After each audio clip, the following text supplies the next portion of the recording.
Welcome to Disturbing the Peace. I'm your host, John Amanchukwu, coming to you live from Refi Studios. Today on the show, we're going to talk about the Jasmine Crockett security guard body cam scandal.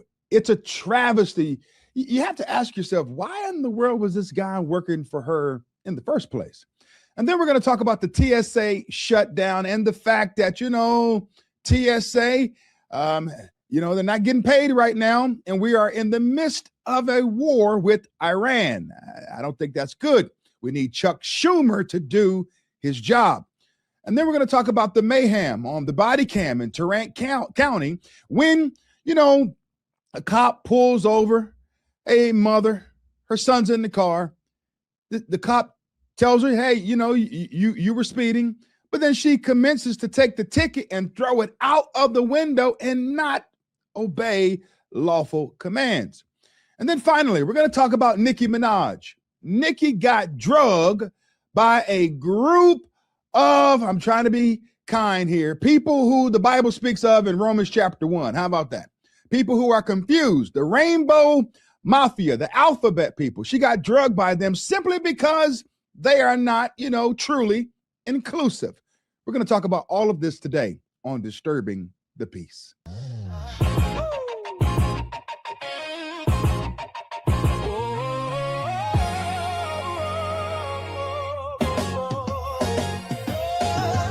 Protector on a mission from heaven. There's too much at stake to be quiet. Let's disturb the peace. Me and you. Let's disturb the peace. We're trying to match your cool. Disturb the peace. I'm a protector on a mission from heaven. There's too much at stake to be quiet. Let's disturb the peace. Me and you. Let's disturb the peace. We're trying to match your cool. Disturb the peace.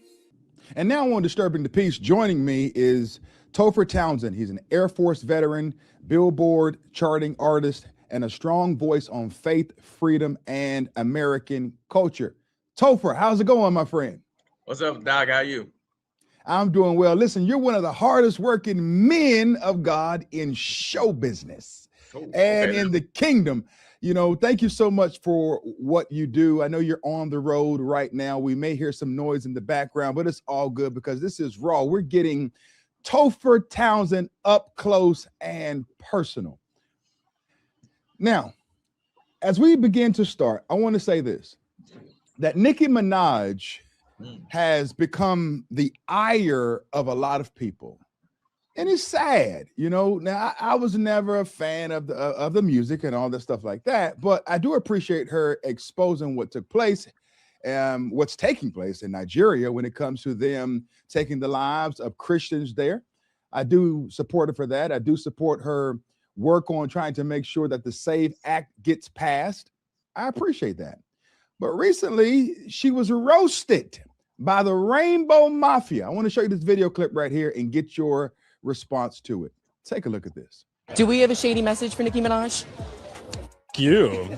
I don't know. Who has the time? But I also don't really think it's that big of a loss. I'm a Cardi boy. If ICE is picking up a bunch of people, they should get her. I no longer listen to your music, Nicki. How about that? Mar-a-Lago does not suit you. Or does it? I don't know. She looks a mess either way. She's desperate. And this is coming from a desperate queen, okay? Okay, but I'm not that desperate. You look sloppy and you should stop. See, because that's what happens when you turn on the gays. We'll turn on you. Diet of hate doesn't do the body good, honey. Yeah, ask Bob. All right, that's enough of that. I mean, now Topher, talk to me, man.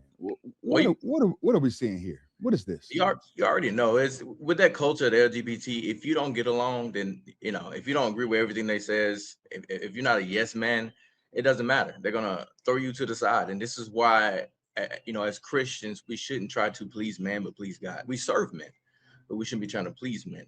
And I'm glad, despite the rhetoric that she's receiving and the pushback, that she's staying the course. Because, one of the things that got me started with creating content and putting my face out there, my voice out there, was this very fact, knowing that when people step out on a limb and they feel isolated and they feel like there's no one else around, then they tend to cower back and fit back into the tiny box that people try to place them in.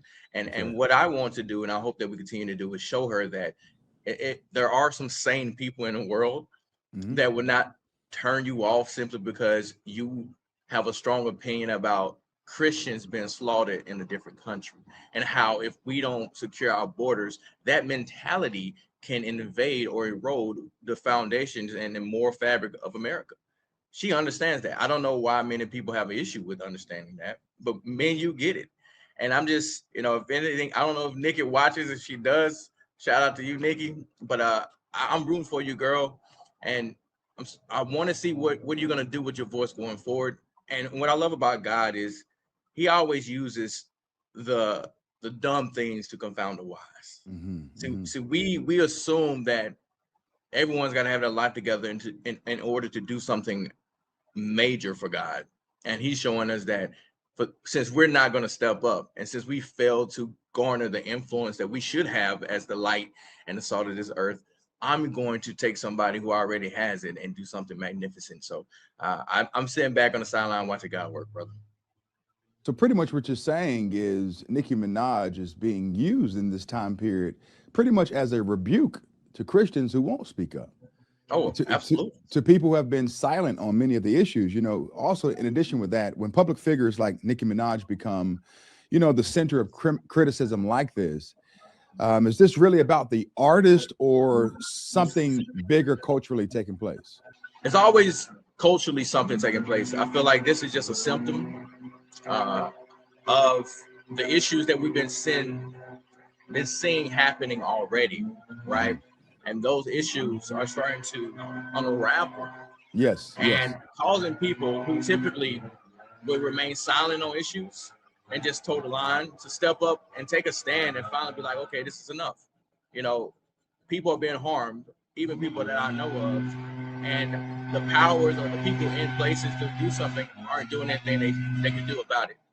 And so, I don't know, man. We see, we can go on social media. It takes 5 seconds to scroll and see the debauchery that's happening on social media and the mindset that has swelled and that has infiltrated many American people. You can go to the Chinese TikTok. You can go to many other countries, their version of TikTok or something, and you won't see this type of behavior.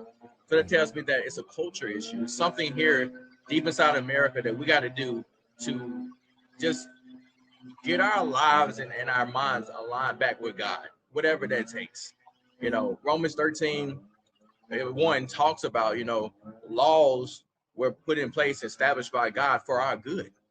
And how can we have a country of justice and peace if we don't have obedient and compliant citizens?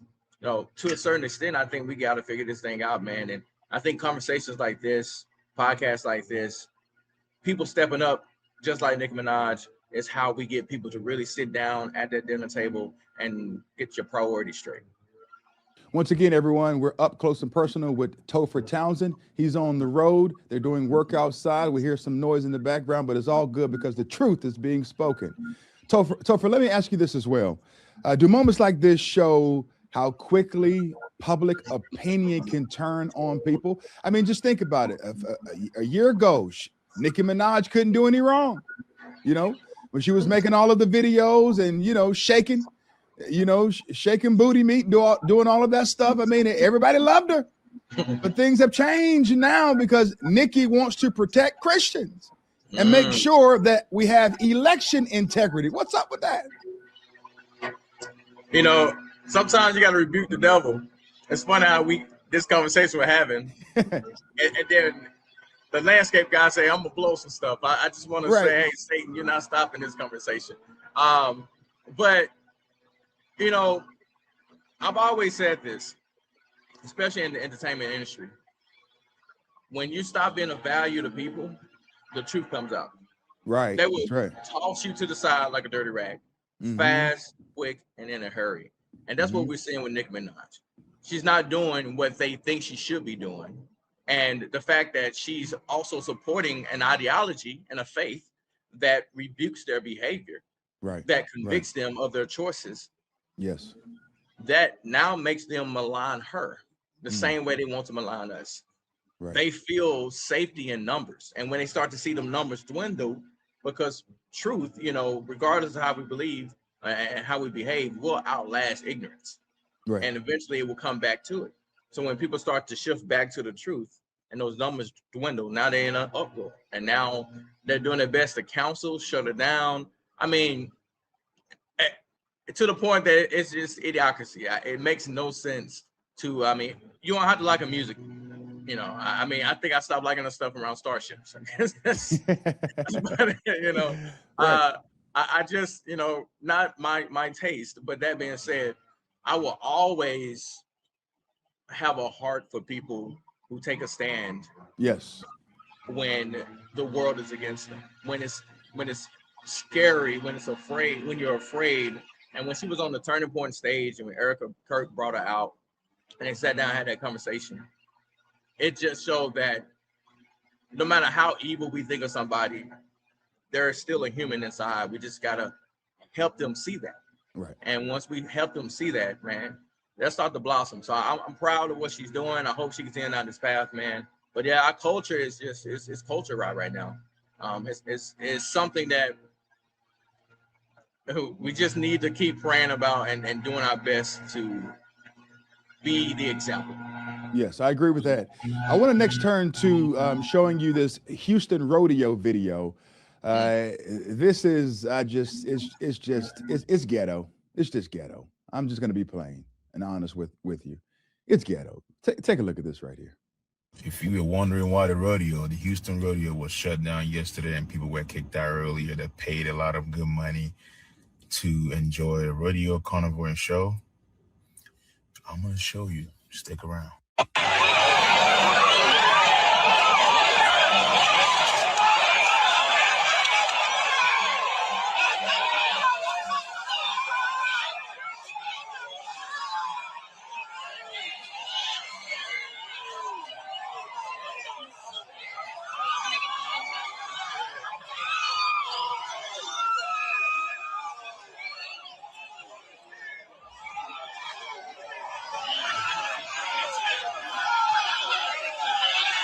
All right, that's the Houston rodeo. A bunch of people who look like they should be in an insane asylum. People who apparently haven't been parented, haven't been raised, out there fighting at the rodeo. I mean, we're not asking them to just be decent, but at least they could be decent, right? What are your thoughts about this? You know, I guess they said they couldn't wait to see the bulls act the fool. Mm-hmm. So they want to give them a show before they got there. It was the pre-show for the show. But it's unfortunate. Like, I live in Mississippi. We have rodeos all the time. You know, and rodeos specifically, you know, are down here. Most of them are ran by white individuals, our brothers and sisters. We don't have fights. We just never had a fight. People come to enjoy, sit down, have a great time. But why can't we do the same? Why can't we just go places and realize just because I see you doesn't mean it's on site? You know, I shouldn't prioritize my frustration over the peace and fun that's been had by everybody else in the city. We have a complete disregard for others, for authority, and ultimately for God, because there's no way you think you out here representing your father like that. You know, so the officer, I've seen him in multiple videos. He does a good job kind of like being baffled by the behavior that he sees, especially toward others and toward officers. But he said it right, man. It's absolute trash. It's trash behavior. We got to change it up. We can't be doing this. And especially if you're looking to be helped, if you're the one that wants to be helped by others, nobody wants to invest in something they can see will go nowhere and do no good. So we need to get our mindset right and become a people that's worthy of being invested into. That way we can achieve the things that we believe we deserve. I agree with that. You know, what about this? Do you think these viral clips reflect isolated incidents or something deeper happening culturally? Oh, it's deeper. I mean, from twerking on vehicles, I mean, you almost can name it, and I'm pretty sure there's a video out there of us acting in a way that is similar to animals. But then when a video is posted of us being portrayed as animals, we become insulted. It's like, are you mad because it's a mirror? Or what's really happening?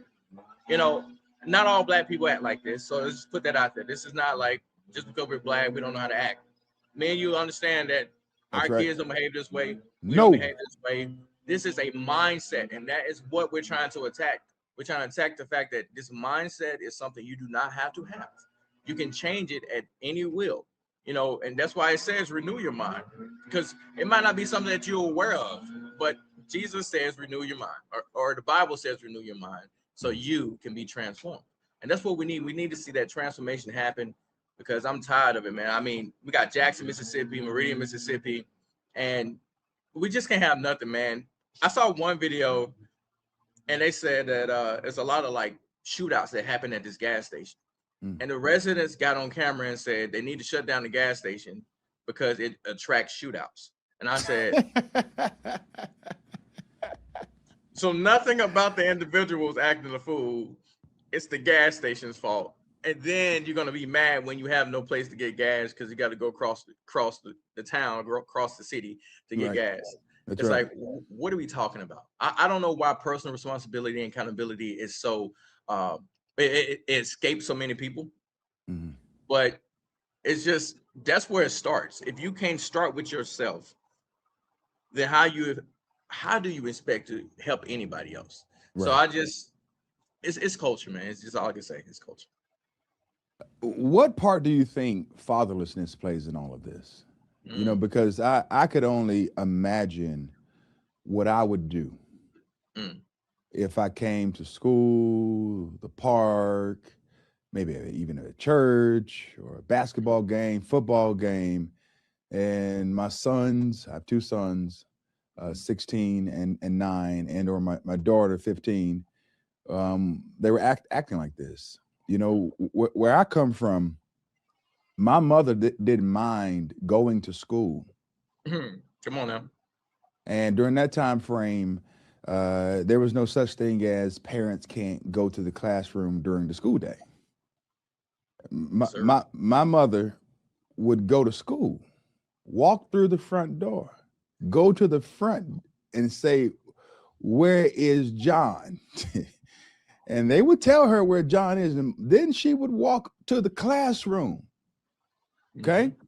Open the door, do like this and do like this.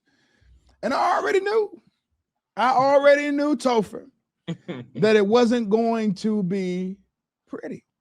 You know, there is a healthy fear of God and of the rod that parents should put in the hearts and the minds of their children.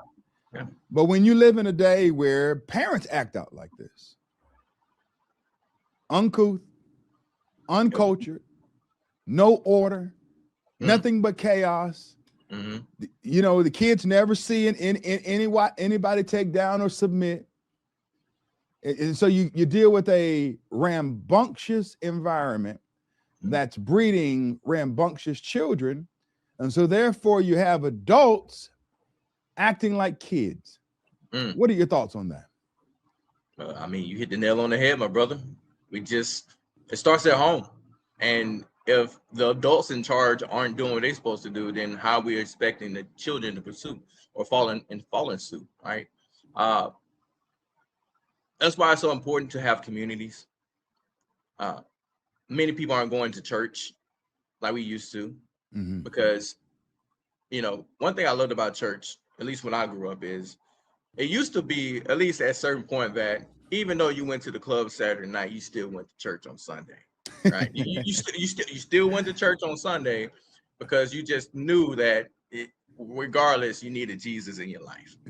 It got to the point now where people completely disregard going to church, and it's not to say that that's hypocritical behavior. It's just that God is willing to work with you until you get right. He doesn't need you to come to him and get right before you come to him. He's got you. And I feel like as parents, as adults, we need to have a community where we hold each other accountable to our actions. We say, hey, I'm going through this, I'm having issues with that, or you shouldn't do that. because that's not who we are. You know, we should represent. If we're the greatest nation in the world, the most affluent nation in the world, we need to reflect that in every way possible. I know sometimes it may not seem like that, and what I like about us is God doesn't ask us to look in our bank account before he decides what we should be doing. Make sure your money right before you go. No, he just says you need to be obedient, and it's for our good. You know, so I would just encourage. I say encourage others, man. Just adults out there, we got to do better. We got to set the example. Put the phone down. If you see somebody fighting, stop recording. Be a helping hand, not a hating homie, right? Wow. Just do something other than adding fuel to the fire, and then we could eventually see some of these houses stop burning. You know, it's a mindset. You don't, like I said, once again, it's a mindset you do not have to possess. You can adopt a new one for a better life, and we don't have to just survive. I think that's what's happening. We still live under this survival mentality, and you know, I had that for a majority of my life until I realized, like, no, I can thrive. I don't have to just survive. There are other things I can do, and once you get rid of that, man, life opens up, opportunities open up, and then you know, you behave like you want to behave like the person you want to be. Yes. So yeah, that's my take on that. Last question on this topic. Do you at times, or have you ever chosen not to go to a certain locale, a place, an event? See, you're already laughing. It's all over your face. Have you ever said, I'm not going there because there's going to be too many of them? Now, when I say them, I'm not talking about too many Topher Townsends. I'm not talking about too many John Amanchukwus. You know my wife. I'm not talking about too many Crystal Amanchukwus, right? I've met your bride as well. I'm talking about too many of them. Yes. What we just saw in the video. Have you ever done that? I will say, if I see too many Challengers and Chargers and Impalas, if I don't see enough Teslas, man, you know, I just kind of already know what type of party this is about to be. And yes, you know, stereotypes can be both positive and negative. Sure. But it's also it's wisdom, right? Certain actions follow certain choices, and sometimes you look like the choices you made in life. Wow. And so don't be mad at me, brother. Say that again. You can't hang out there for a little bit. You look like the choices that you made in life. Come on, man. Sometimes you do. Sometimes you skate by and it doesn't you know, tarnish your image, but for the most part, you look like the choices you made, and the behavior will follow those choices. And so when I see the type of spending habits, the choices you make when it comes to partners, when it comes to how you raise your children, when it comes to how you dress, even down to the way you dress, it reflects something that I just don't have the energy for. If I'm going to spend my time doing something, I want to have a fun time. I want to be safe. I want to feel like I can do this and return home. And we all should have that right to do that, you know, especially in this country. But unfortunately, there's a lot of areas where people just don't have that mentality. They do not have that willpower, you know, that self-respect that's necessary to do so. Like, have fun, you know, be merry, but just leave the place and location the way you found it. Like, that's not asking much, you know.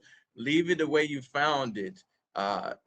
You know, go home and work out your differences over the phone. Like, going places just to act a fool is crazy. And then social media doesn't help because it rubs our ego. Like, you go viral, you get money from it. And we have people who have, like, the Hakatua woman who gets famous, not the tour, for just raunchy statements, right?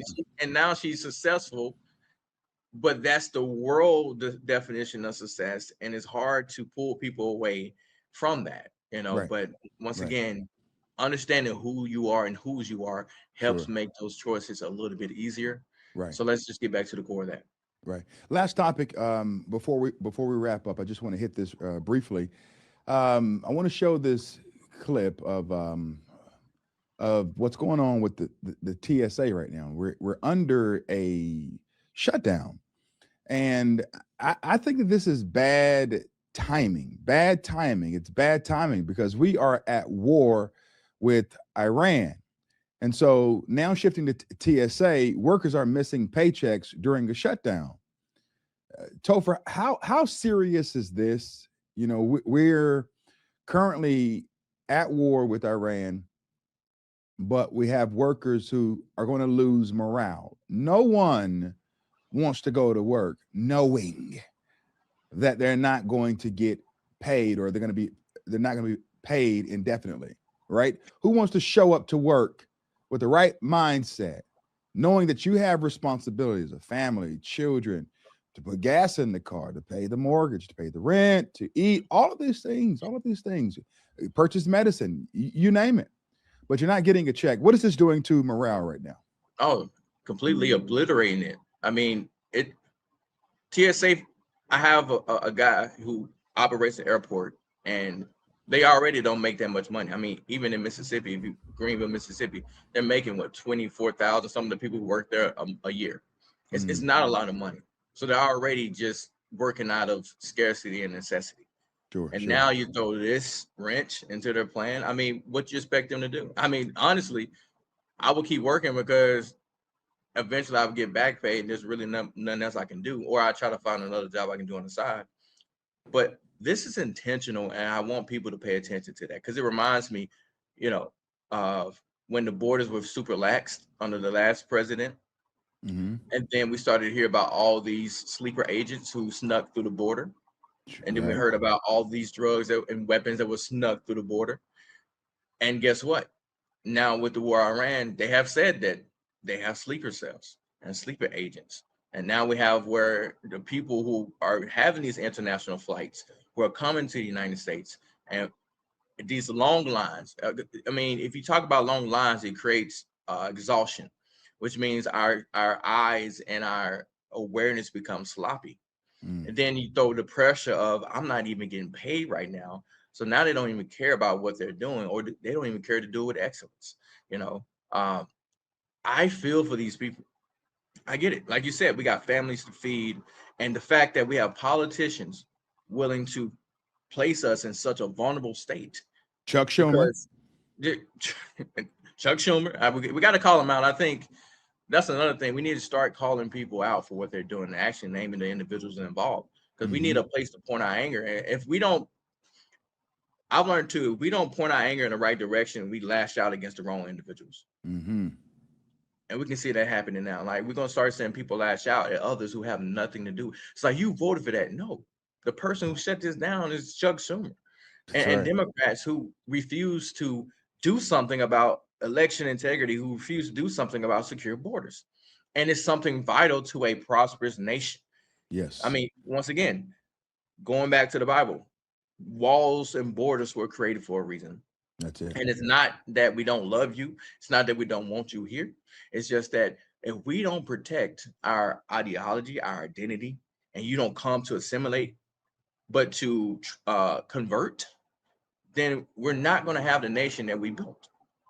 And that is the core of the issue, where we're having this conversation and most Americans agree with. But it's hard for people. I don't know, man. At some point, we have to say we're no longer voting Chuck Schumer back in office. We got to stop letting these people play with our lives while they live comfortably with private security, gated communities, private schools, and funded by taxpayers for doing absolutely nothing that we asked them to do. At some point, we're going to make a stand and be like, this can't keep going like this. This cannot keep going. Yeah. Topher, thank you so much. I appreciate your honesty, your feedback, for being on the road. You know, as I said in the beginning, man, you are always on the go, working and leading and doing what men do. Men protect. We're the priest of the home, and we are providers. Thank you so much for modeling that out. I appreciate you for coming on the show. I'm going to have you back on again. Yes, sir. Looking forward to it. And next time, I make sure the landscaping man Now out here, trying to. He just wanted his couple words in. That's what it was. That's right. Yeah. Hey, no problem, man. Thank you so much. Folks, let's face it. If you have distressed or defaulted private student loans, nobody is coming to bail you out. And bankruptcy is not an option. But you can take charge of your situation by contacting Y Refi. Can you imagine being debt-free and not living under this burden anymore? The first step is contacting Y Refi. If you go to yrefi.com, you can read testimonials from other people who have been where you are and how they've escaped. You can even see what their monthly payments were versus what they are now. Y Refi offers a 3-minute rate check without any credit impact. Bad credit is accepted. Do you have a co-borrower? Y Refi can get them released from the loan. You can give mom and dad a much needed break. You can even skip a payment every 6 months up to 12 times without penalty. You don't have to ignore that mountain of student loan statements on your kitchen table anymore. Just call 888-YREFI-85 or log on to yrefi.com. That's yrefi.com. And now on Disturbing the Peace, I want to talk about a video clip that has been swirling around social media for a week or so. And I initially didn't want to address it. I'll be honest with you. I said, we've seen this before. This is a repeat thing. It's a continual thing that we see over and over again. I'm going to sit this one out. But today, I want to address it. I want to talk about it.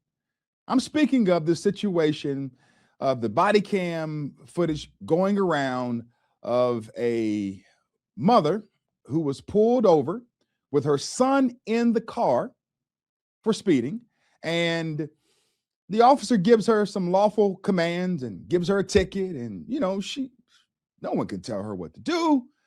When the officer approaches the car, she's sitting there like this with an attitude. She's angry.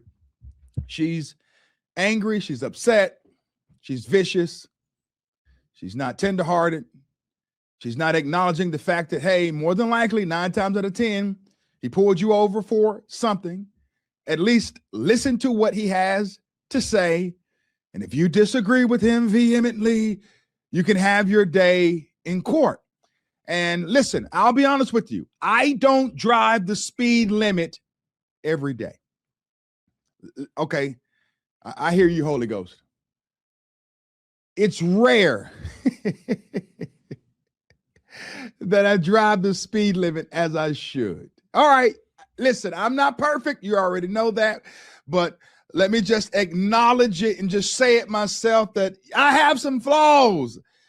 Rushing, going through traffic, on the highway, things of that nature. There are times where I don't quite do what I'm supposed to do. But with this in mind, it's one of those situations where if I am going to be pulled over, 9 times out of 10, I know that, okay, I did something.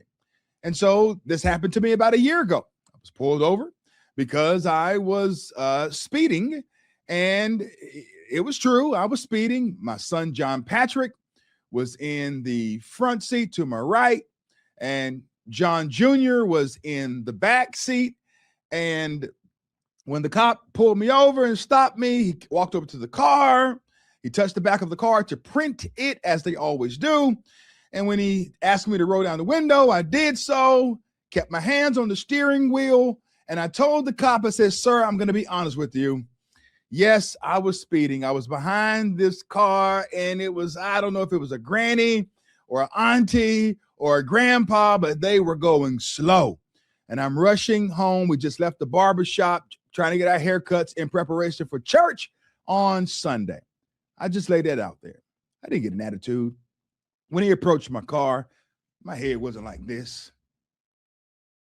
I wasn't giving him the evil eye and being nice, nasty, or nasty, nice, or none of that stuff.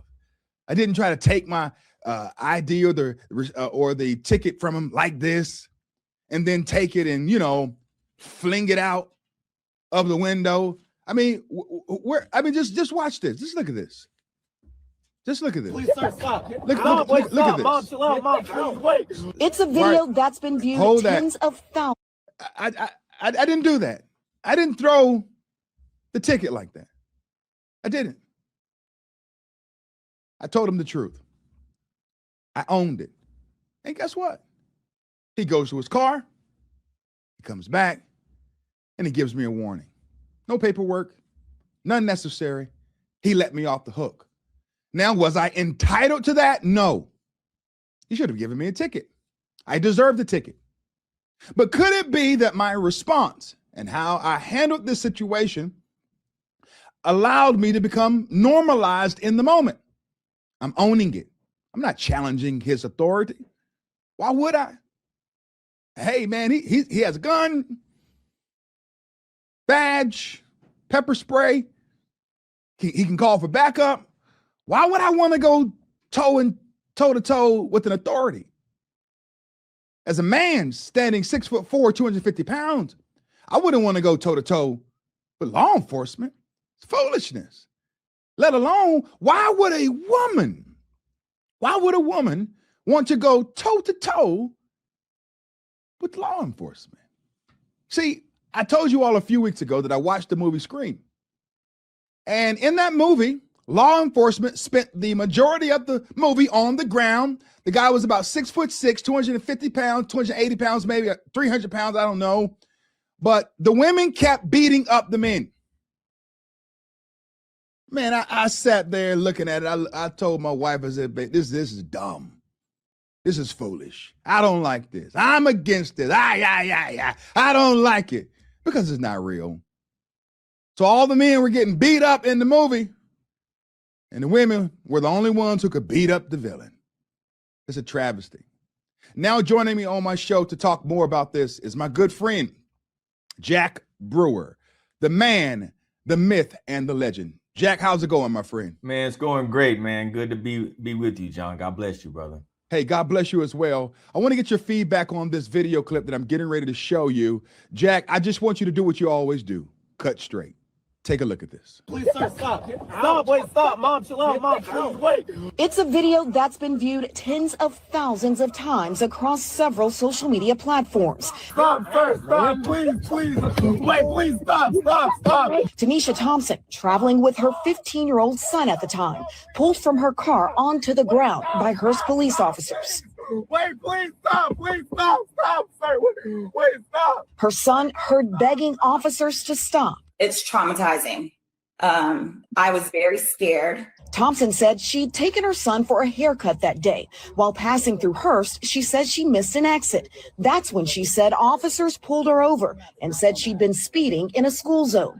Thompson said the officer then went back and forth from his patrol car a few times. And that's when I finally said, let me start recording, only because I never thought that situation was going to play out like that at all. So Jack, I have some questions for you, my friend. I mean, he gives her the ticket, she takes it, and she just does that. Unbelievable.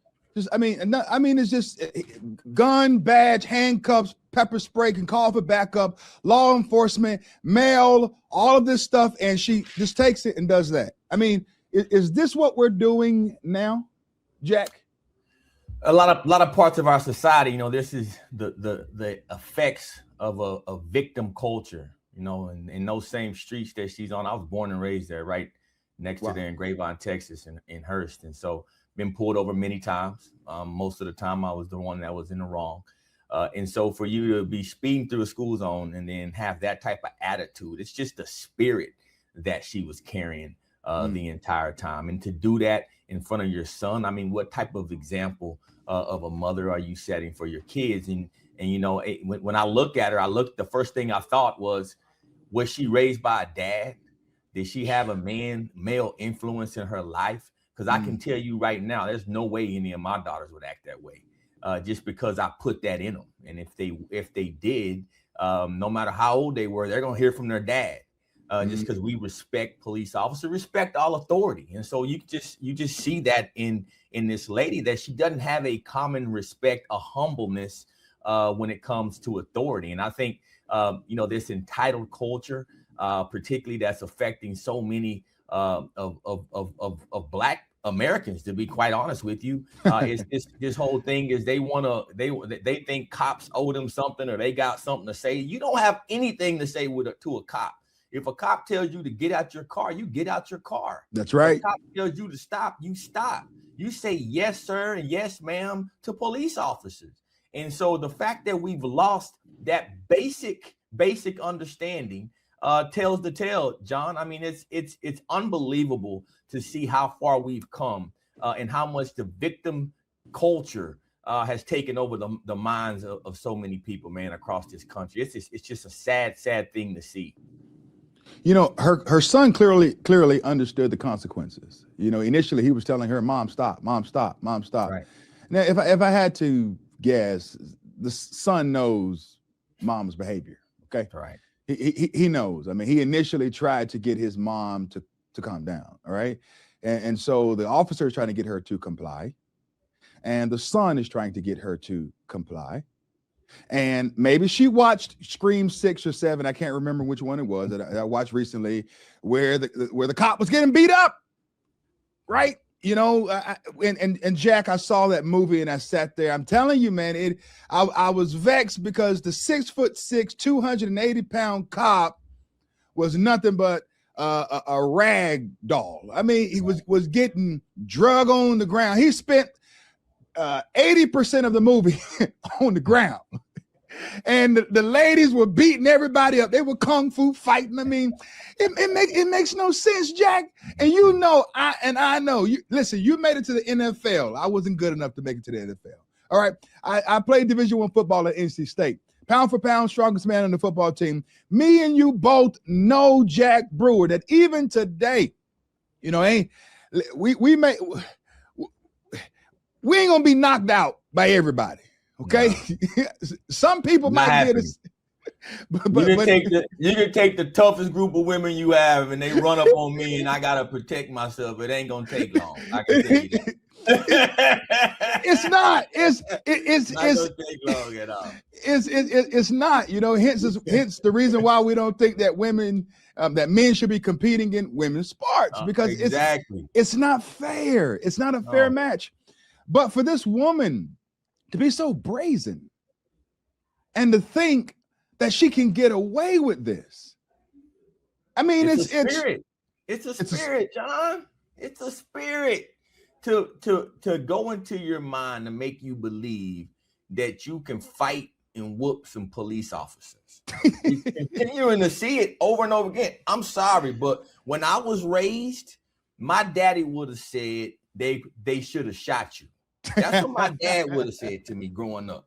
You try to whoop some police officers, you have a death wish. You are trying to commit suicide. Mm-hmm. And so, I don't know where this mentality or this thought process has entered into the minds of this generation, to think that you have the right to fight law enforcement officers, whether it's an ICE officer or a patrol officer, a county sheriff department, whether it's a correctional officer in a facility, no matter what it is, law enforcement has the authority over you as a civilian.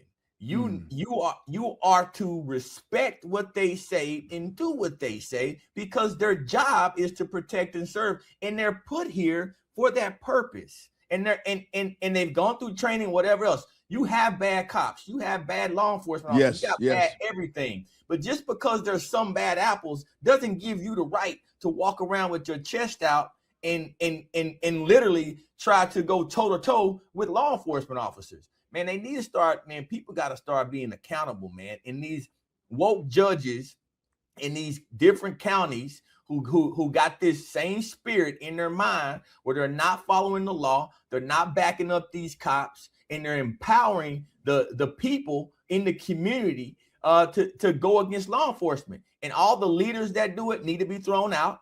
They need to be voted out. And all the judges and anyone else need to lose their job. There's a basic understanding that you should protect our police officers and respect what they say, because this is going into our schools, John. It's the same mentality that these kids have with their teachers. Wow. Man, I'm walking in the courtrooms, John. I'm telling you, I just left the courtroom. Literally, I was in a courtroom 20 minutes ago. Wow. I'm in courtrooms where you got kids beating up their mamas, punching their mamas. You got kids. I'm dead serious, man. You got kids fighting their moms, man. You got kids up in this school fighting against the school resource officer, fighting against teachers, physically fighting. And it's a spirit, man, that's going in parts of this country. And it's that same victim mentality that are making these kids believe that they got something to say. Like they got a right. They can say what they want to do. They can do what they want to do. They can pick their gender. They can pick what they want to do. They can choose when they want to go to school. And it's got to come to an end, man, because I'm telling you, if they continue to do it, you're going to have more people in prison, right? You're going to continue to have more and more of these kids locked up. And they go and the second that they do it, they ruin their lives because now they're marked. They got stuff on their record. They want to go do anything that requires a license. They'll never be able to do it. And you're gonna have an entire generation of a lot of young black boys, because the majority of people, I'm talking about a black boy. And I don't know about you, John, but when I was raised, young black kids didn't hit their mamas. No, young black kids didn't fight their mamas. No, sir. That just in our culture, that just didn't happen. No, and sir. So I'm seeing it every day, man, and it's sickening, man. Listen, there's a story I was going to tell you. I don't know if I should tell you or not because it's about a family member, but I may hold that one. But I saw it done one day where someone acted like they wanted to retaliate against a relative of mine. That person was put out of the house at the age of 14. Right. And so that's where I come from. Okay, I'll just leave that there. That's in Texas, police can order you out of the car. People need to hear this. Okay, right. If an officer makes a lawful traffic stop, they can legally order you to get out of the car. All right, they can tell the driver to step out or the passengers to step out. Why? This authority comes from U.S. Supreme Court rulings. Amen. Pennsylvania versus Mims and Maryland versus Wilson. You have to get out of the car. Well, I don't think that I was speeding in the kid zone where the school was, all that stuff like that. In the school zone. Listen, he asked you to get out of the car. Get out of the car. No, I'm not getting out of the car. And so if you got a problem with it, go to court. Go to court and tell the judge the situation. Right. It's on video. You have everything video. They all got body cams. They all got videos. If somebody does you wrong in this day and age, trust me, it's going to be blasted all over the media. You do not have to take it into your own hands. The system has already been created. People have protested for rights against law enforcement. We've heard all of this. We've been down this road before. Stop creating it for yourself. You're right, and she's losing in the court of public opinion. I mean, when you look at the comments on this video, it's someone posted typical. Someone else said, well, perhaps if she complied and showed respect for authority, her son wouldn't be really hurt. Someone says, Lord, here goes the 92% acting up yet again. That's right. So someone says civil rights fatigue. Someone else said, always the victim, always someone else's fault. You know, and so forth and so on. And I'll add to this that the majority of the people saying this are black. Right. Of course. Even we can see, Jack, that's not us. You know what I mean? Black people don't put up with that, man. Black people are conservative. Yes. They may have, feelings and emotions and all these different things that have them voting a different way. But at their core, they're conservative, especially black people that were raised with strong mamas and two family households. I can tell you right now, if you raised with a strong mama and you raised with a two family household, odds are you don't put up with stuff like this. The problem is 73% of our households are born now fatherless. And then so those fatherless families that don't have a strong mama or got a woke mama, those are the kids you start to see acting like this. So because true. Why? Because they're given that example by their mom. They don't have a dad to give them an example, and they got the example from the mom, or they got a dad that's giving them the wrong examples. And so wokeness is really cursing our children, man. This victim mentality, man, is cursing our children. It's going deep, right? That's why, they're victims, so they don't got to learn how to read and write. And that's why you go look at it, man. It's almost 90%. 90% of young Black kids in public schools are not proficient in reading and math in the 4th grade. Look it up. It's sad. I'm talking about, nobody talks about it. They don't want to talk about the education crisis and why and who and the demographics. This is the civil rights issue of our time. Our kids cannot read and write and do math at grade level. I mean, listen, and it's not because they're not smart enough. I got an 8-year-old daughter. My 8-year-old daughter is reading at a 5th grade level, 5.5 grade, almost 6th grade level. And why? Just because we spend time with her and help her read. That's it. It's not like she's some genius. She ain't got some IQ off the charts. But it's inexcusable, man. These kids are not victims. They shouldn't be put in a special class because they can't learn. These kids need to have parenting. They need to have structure, and they need to have people on there that hold them accountable. And that word accountable has been lost. Our parents are not held accountable. Your kid ain't getting taught, and you ain't getting their homework done. You're not giving them what they need. They're not proficient in reading and math. Hold the parents accountable. That's what we need to start doing. And until we do that, John, we're never going to get through these situations. See, Jack, you're right. It's so true. Your children have the blessing of 2 parents in the home. Amen. All right. Amen. My children have the same. And, and primarily my wife works with them on homework and reading and things of that nature. Sometimes I jump in. It might be about 10% of the time, but for the most part, my wife, Crystal, she's in the book. She's in the homework assignments. She's doing it all. And they are all proficient, Listen, I don't want to teach them how to write because mine is. I should have been a doctor. I have some chicken scratch going on here, but I can read it at least. That's right. But I'm thankful to have a wife that takes value in that, in making sure that she's working with the children and stay on top of those things. And it takes a lot of work. It's not easy, with the projects and the assignments and the tests. But that's the blessedness of doing it God's way. I want to now turn to this final topic. We won't hang out here long, but I want to show you something. It makes no sense that Jasmine Crockett would hire a convicted felon to be on her security detail. I mean, it's like, what are we doing here? No wonder she lost to Tallarico, okay? Who's 100 times worse than she is. Let me add to that as well. Take a look at this video clip right here. All right, he's shooting across. He got all the way in the right-hand lane. He crossed Jackson. I think he continues straight. Get him to the right. See if we can get eyes on him.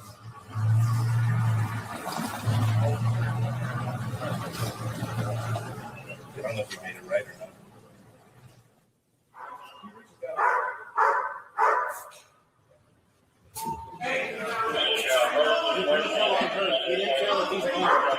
This head goes down, our setting goes down. Yep. I don't know if you've got that gun on him. We want you to go peaceful. We want you to do what I ask you to do. You won't get hurt. We don't want anybody to be hurt. It ain't working. I know you're on. You'll get it done. I got it. All I want you to do is like, hey, you exit the car. Let it fall. Don't reach for it. Don't do anything. And nothing will happen. Keep your hands up. Stand up, stand around. Ready? What's your first day, man? Mike? Come on, get out.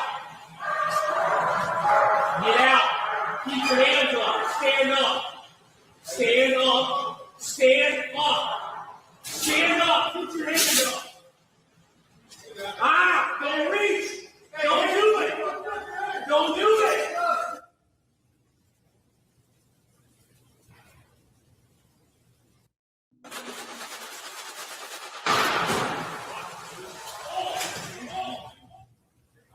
Come on. This is it. Come on. Get out. Come on. Get out. Get out. Keep your hands up. Stand up. Stand up. Stand up. All right. That's Stand enough up. of this.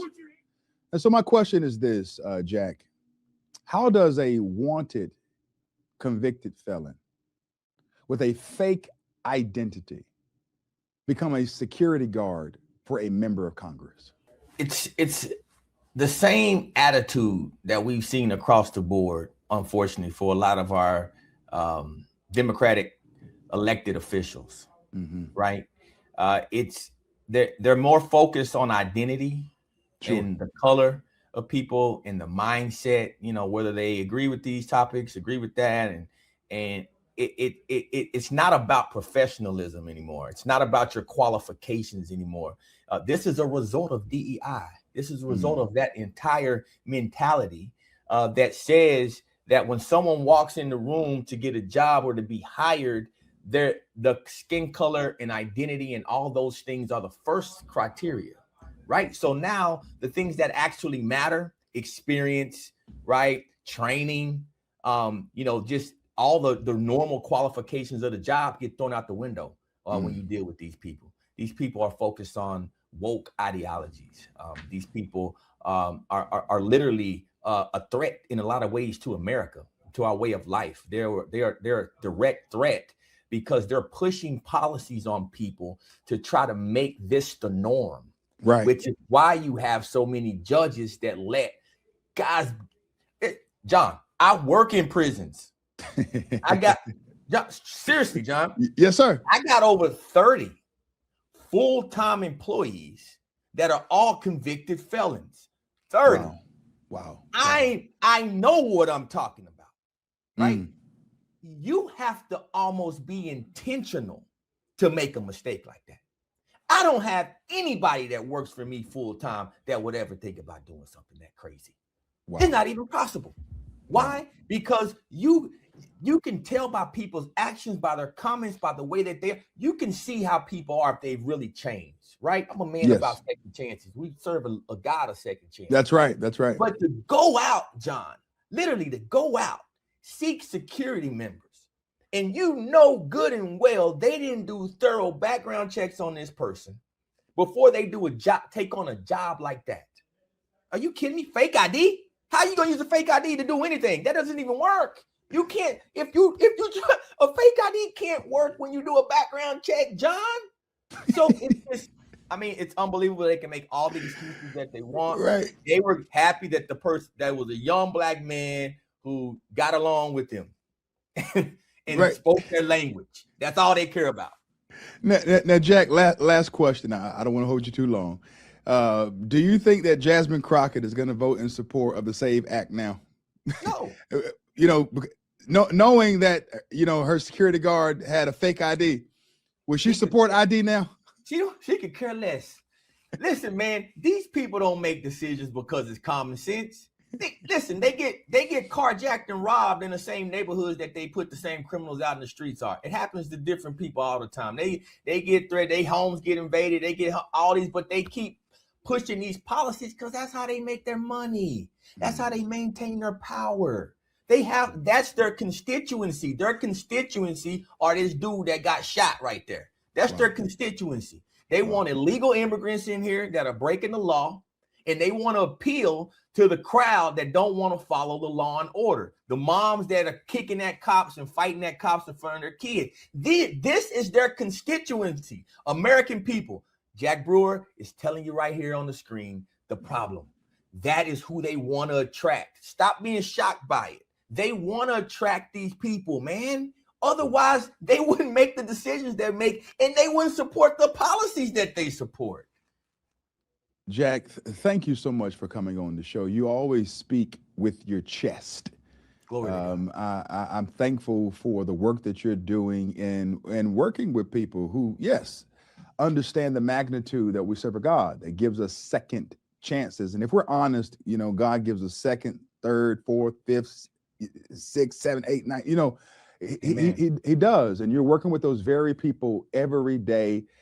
behind the wall, Amen. making sure that they receive the gospel, and your mission is impeccable. How can people support you, follow you, and follow along? Man, just join on. You watch us on social media. You can come on our website, jackbrewerfoundation.org. John, this April is Second Chance Month. Next month, we are celebrating 20 years of ministry. It's unbelievable, man. I can't even. I'm tears come to my eye to think about it, John. I would love to have you come out, man, and would love you to come speak at our event, man, and just come out. And I want you, the guys in the prison would love to see you, man. You walk in with a presence, they can tell you got football in your jeans. So I would love for you to come spend some time with our men in our prison programs. We're in 35 prisons, man. We got our own dorms in the prisons, our own classrooms in the prisons, basically building little universities to bring Jesus Christ to these men and have them return back to their families. Malachi 4:6 says, I leave. It says, he shall turn the hearts of the fathers to the children and the hearts of the children to the fathers, lest I come and smite the earth with a curse. I got 3,000 men in my program that are trying to fight that curse and to get back in their kids and their families' lives, man. I'd love you to come join us. Jack, I'll get the date from you. We'll take a look at it. If I'm available, I'm there with bells on. Amen. Thank you, my friend. God bless you so much. God bless you. All right, take care. You just heard from the legendary Jack Brewer and from my good friend Topher Townsend. There are a lot of things going on today in the culture. This is why we have to fight against the spirit of lawlessness and the rebellion thereof. My prayer is that people will turn their hearts and their minds back to our Lord and Savior Jesus Christ, that they will reconcile with the error of their ways, and that we can work together as the United States of America to do what's lawful, what's wholesome, and ultimately what pleases the Lord. Thank you so much for tuning in today. Set your notifications, like, share, and subscribe to my YouTube channel. Go watch this episode anywhere and everywhere podcasts are found. God bless you, and God bless America.